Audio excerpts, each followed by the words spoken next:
గారు ఈ ఇద్దరిలో కల్లా ఎవరు మోస్ట్ హ్యాండ్సమ్? మోస్ట్ హ్యాండ్సమ్ నీ పేరు చెప్తాను అనుకున్నావు కదా, Vishnu. Most handsome boy on the surface of earth. అలా ఎలా చెప్పేశారు సార్? ఇంకేమడుగుతావు అడుగు. ఒకవేళ కనుక మోహన్ బాబు గారు సినిమాల్ని మిమ్మల్ని హీరోగా పెట్టి రీమేక్ చేస్తే ఈ 3 సినిమాల్లో నుంచి మీరు ఏ సినిమాలో చేయాలనుకుంటున్నారు? ఎందుకు? A Alludu garu, B Pedarayudu, C assembly rowdy. Assembly rowdy. ఎందుకు? ఎప్పుడో చేసేవాడిని నన్ను. అసలు అసెంబ్లీ రౌడీలో ఫస్ట్ నన్నే అడిగారు, నేను రిజెక్ట్ చేశాను. ఎందుకంటే అది పూర్ సబ్జెక్ట్, దాని గురించి పెద్ద మనకెందుకు అనుకున్నాను. బట్ మోహన్ బాబు గారు వచ్చి రిక్వెస్ట్ చేసి నేను చేసుకుంటాను, దయచేసి నాకు ఆ అవకాశం కల్పించండి అని ఇంటికి వచ్చి ప్రాధేయపడితే ఏం చేస్తాం సుమా? సార్ దీని వెనకాల ఇంత కథ ఉందా? ఇప్పటి వరకు మాకు తెలియలేదు. యమదొంగలో కూడా ముందుగా మిమ్మల్ని అనుకున్నారంట. యమదొంగలో నన్ను అడగలేదు, ఎందుకంటే ఆ యముడు అట్లాంటి క్యారెక్టర్లకు ఆయన సరిపోతాడు. బయట సరిపోతాడు, సినిమా సరిపోతాడు. Okay sir, critical question. Mohan Babu గారిలో మీకు క్రిటికల్ క్వశ్చన్ నీకా నాకా? Answer sir, answer. Mohan Babu గారిలో మీకు నచ్చే ఒక విషయం, నచ్చని ఒక విషయం, 2. నచ్చే విషయం లేదు, నచ్చని విషయం లేదు. అసలు మోహన్ బాబే నచ్చడు నాకు. Yes sir, what are you talking? పోతాననుకున్నారు సార్, నేను అవాక్కయ్యాను. నువ్వు అవాక్కైనా నాకేం అభ్యంతరం లేదు, కానీ మోహన్ బాబు నాకు నచ్చడు. ఎందుకు సార్? రీజన్స్ చెప్పాలా? 1, 2, 1,00,000, 1,00,00,000. వదిలే తల్లి, ఇప్పుడు అట్లాంటి విషయాన్ని అడగొద్దు. ఓకే, సో బ్రహ్మానందం గారు మరికొద్దిసేపట్లో స్టేజ్ మీదకి వస్తారు, ఇంకాసేపు ఇక్కడే ఉంటారు కాబట్టి ఇంత చెప్పిన తర్వాత ఇక్కడ ఉండడం కొంచెం కష్టం అంటారా? వెళ్ళిపోవడం అంతే. ఓకే, మరి ఇంకా ఆలస్యం చేయకుండా మా హాస్య బ్రహ్మ, ఇందాక ఆయన చెప్పినవన్నీ సరదాగానే ఆయనకు మోహన్ బాబు గారు అంటే చాలా ఇష్టం. ఎస్, ఒక మహానటుడిని ఇష్టపడిన వాళ్ళు ఎవరు ఉంటారమ్మా? అంటే నేను ఒకసారి మోహన్ బాబు గారిని కూడా అడుగుదాం అనుకుంటున్నాను, ఆయన ఏం చెప్పాలనుకుంటున్నారో. ఇందాక మీరు చెప్పింది సార్, ఇందాక బ్రహ్మానందం గారు చెప్పిన దాని గురించి మీ స్పందన తెలుసుకోవాలనుకుంటున్నాం. బ్రహ్మానందం ఏం చెప్పినా కరెక్టే. అంతేనంటారా సార్? అతనికి ఎదురు చెప్పడం నాకు ఇష్టం లేదు. I love him.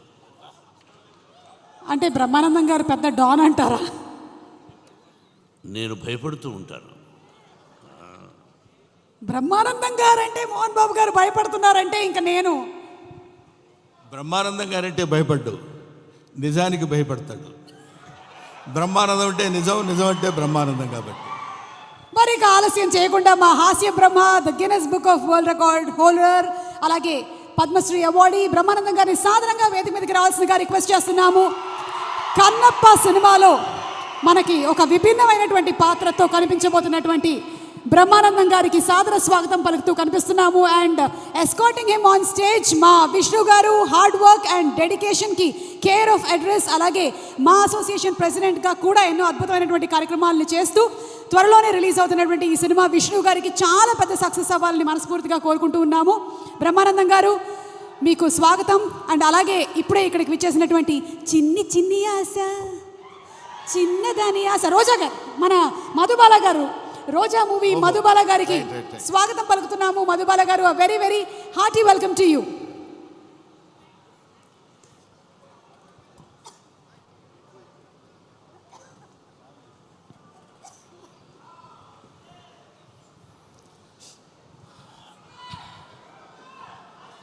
అందరికీ చిన్న పెద్ద తేడా లేకుండా విచ్చేసినటువంటి కన్నప్ప స్వరూపులకి నా హృదయపూర్వకమైన నమస్కారాలు తెలియజేసుకుంటున్నాను.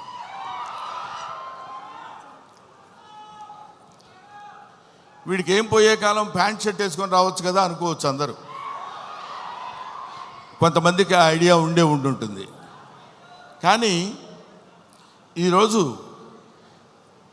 ఈ సభ శివతత్వానికి సంబంధించిన సభ. శివుడికి సంబంధించిన సభ, శివ మహత్యానికి సంబంధించిన సభ కాబట్టి ఆయన గురించి మాట్లాడేటప్పుడు ఒళ్ళే కాదు, మనం ధరించిన బట్టలను కూడా జాగ్రత్తగా ఉంచుకోవాలేమో అన్న అభిప్రాయంతో వచ్చాను ఇలాగ. తర్వాత ముందుగానే మీ అందరికీ నేను విన్నవించుకునేది ఏంటంటే, నేను మాట్లాడే మాటల్లో ఏమైనా పొరపాట్లు కానీ తప్పొప్పులు కానీ మీకు నచ్చని విషయాలు కానీ ఉంటే, నాకంటే ఆల్మోస్ట్ ఇక్కడ ఉన్న వాళ్ళందరూ వయసులో చిన్నవాళ్ళే అనుకుంటాను, పెద్ద హృదయాలతో మన్నించండి. ఒకటి. నెంబర్ 2, కన్నప్ప ఈ సినిమా మోహన్ బాబు గారు ఎందుకు తీశారబ్బా అని అనుకున్నా ఒకసారి. ఎందుకంటే మోహన్ బాబు గారి గురించి మీ అందరికీ తెలుసు. ఆయన 5 కోట్లతో 10 కోట్లతో సినిమా తీసి దాని మీద 10 కోట్లు 15 కోట్లు సంపాదించుకుని మళ్ళీ పక్కన పెట్టి మళ్ళీ ఇంకో సినిమా తీసి, అలాంటి డబ్బుకి అతి ప్రాధాన్యత ఇస్తూ గౌరవించేటువంటి వ్యక్తి మోహన్ బాబు గారు. నాకు తెలుసు 200 కోట్లు పెట్టి ఈ సినిమా ఈయన ఎందుకు ప్లాన్ చేశాడు అనే ఆలోచన చేస్తే, ఈ ఆలోచన ఆయనది కాదు, ఈ ఆలోచన ఆయనకు వచ్చినటువంటి ఆలోచన కాదు, సకల సృష్టి స్థితి లయకారుడైన ఆ పరమేశ్వరుని ఆలోచన అతనిలో సంక్రమించిందేమో. ఒకటి. ఇంకో పాయింట్ ఏంటంటే,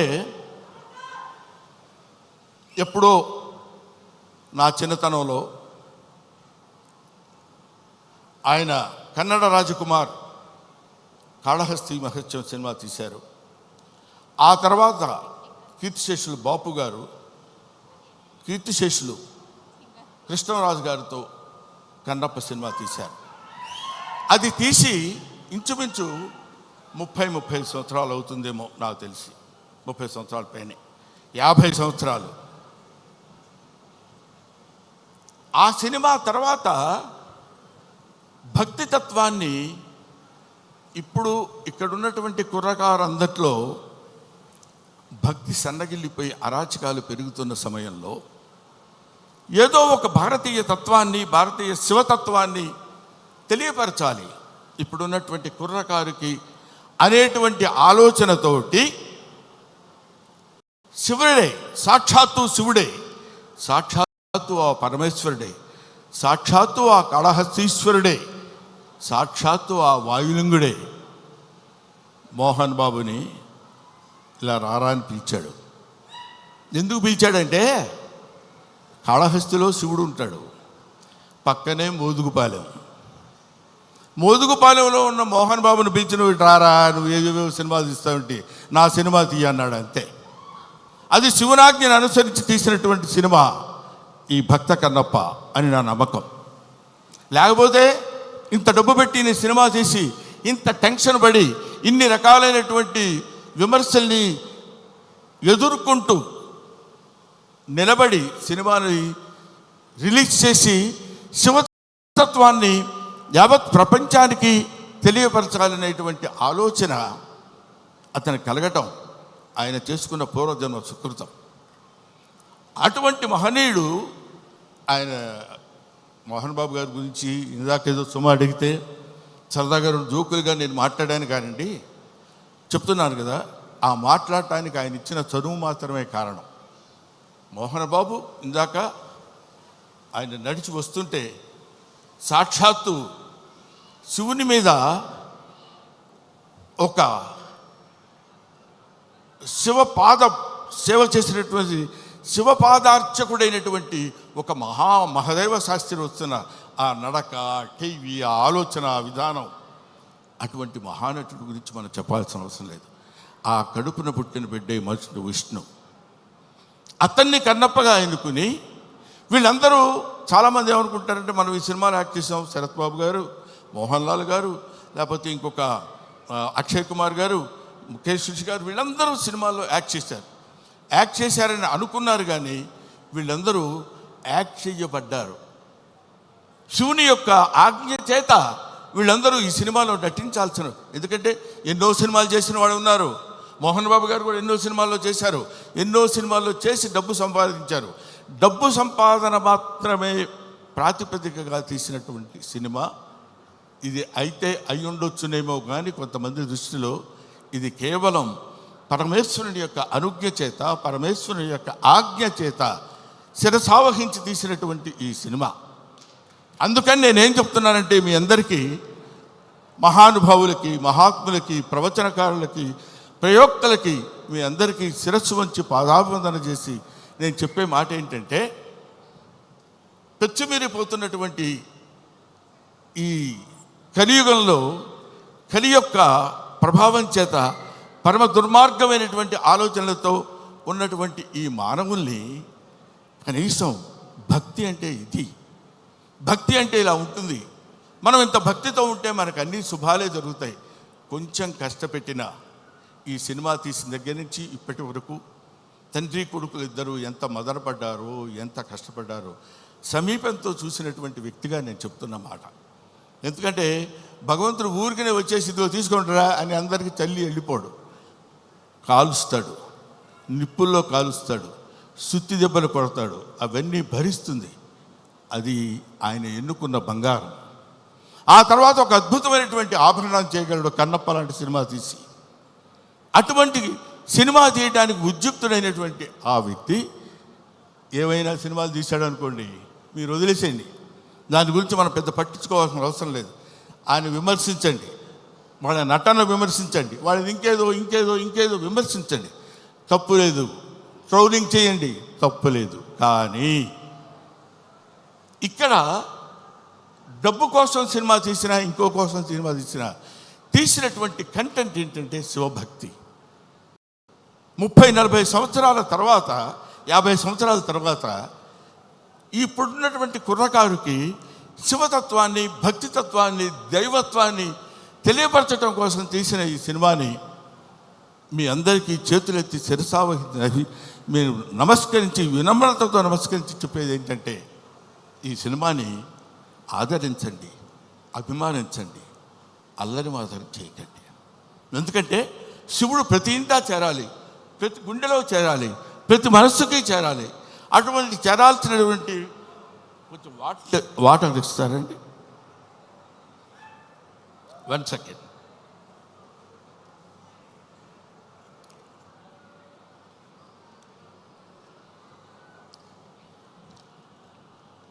ప్రతివాడి హృదయంలో చేరాలి.